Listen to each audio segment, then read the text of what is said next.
नमस्कार, मी सिद्धीज किचनमध्ये तुम्हा सगळ्यांचं खूप खूप मनापासून स्वागत। तर आज आपण नाचणीची भाकरी कशी बनवणार आहोत ते पाहणार आहोत। तर चला मग सर्वात प्रथम आता आपल्याला हाय फ्लेमवरती तवा तापत ठेवायचा आहे। त्यानंतर एका परातीत आपण नाचणीचं पीठ घेऊयात। परातीमध्ये पीठ घेतल्यानंतर आपण त्याचा आता कणिक तयार करूयात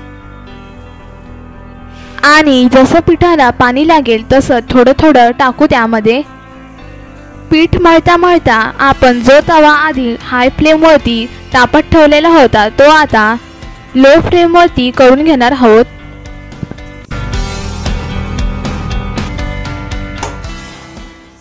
आता आपलं पिठाचं कणिक छानपैकी रेडी झालेलं आहे।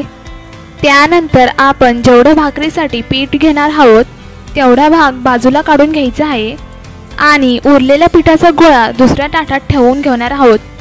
आता आपण जो भाकरीसाठी पिठाचा गोळा घेतलेला होता त्याचा आता आपण मस्तपैकी गोल गोल असा गोळा करायचा आहे।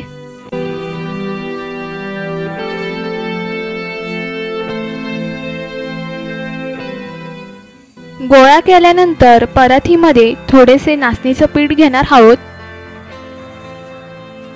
परातीमध्ये पीठ टाकल्यानंतर गॅसवरती जो तवा तापत ठेवलेला होता आता त्याचा फ्लेम हाय करणार आहे।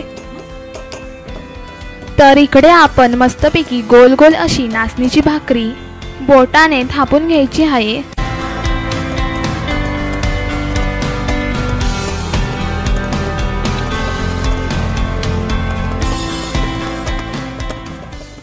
वाह, एकदम अशी गोल आकारात आपली भाकरी रेडी झालेली आहे।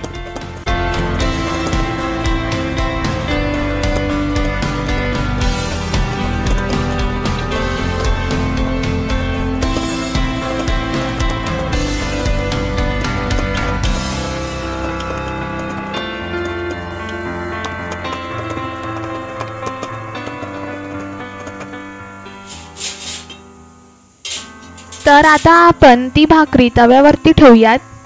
भाकरी तव्यावर ठेवून झाल्यानंतर आपण थोडेसे पाणी वरून पूर्ण भाकरीला लावून घेऊयात।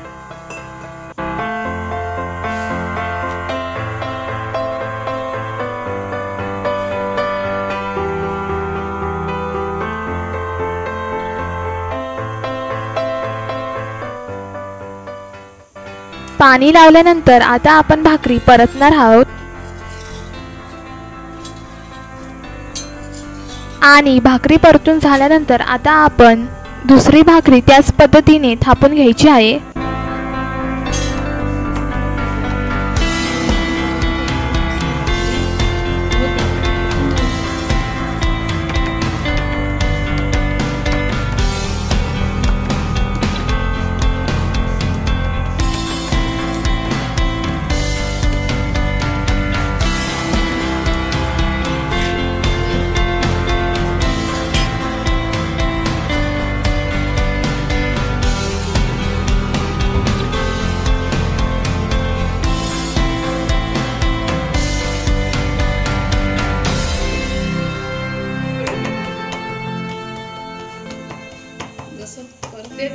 तर इकडे भाकरी आपल्याला तव्यावरती मऊ मऊ अशी लुसलुशीत फुगून आलेली दिसते। त्यानंतर ती भाकरी एका प्लेटमध्ये काढून घ्यायची। प्लेटमध्ये काढून घेतल्यानंतर आपण दुसरी भाकरी पण त्याच पद्धतीने तव्यावरती ठेवणार आहोत। त्यानंतर त्या भाकरीला पाणी लावायचं। पाणी लावल्यानंतर भाकरी परतून घेऊयात।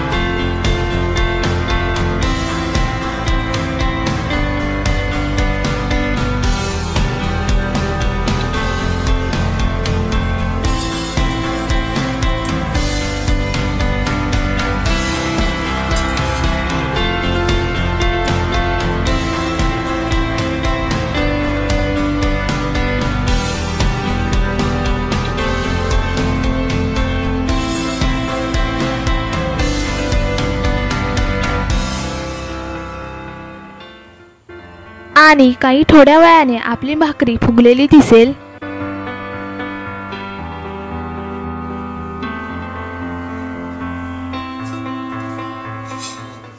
आणि ती भाकरी आपण प्लेटमध्ये काढून घेतल्यानंतर गॅस ऑफ करून घेणार आहोत। तर आता आपली भाकरी चंद्रासारखी गोल गोल आकारात भाकरी रेडी झालेली आहे, तुम्ही सुद्धा पाहू शकता। तर मित्रांनो, तुम्हाला हा व्हिडिओ कसा वाटला ते आम्हाला कमेंट करून नक्कीच कळवा। हा व्हिडिओ तुम्हाला आवडला असेल तर लाईक करा आणि आमच्या चॅनलला सबस्क्राईब करा। धन्यवाद।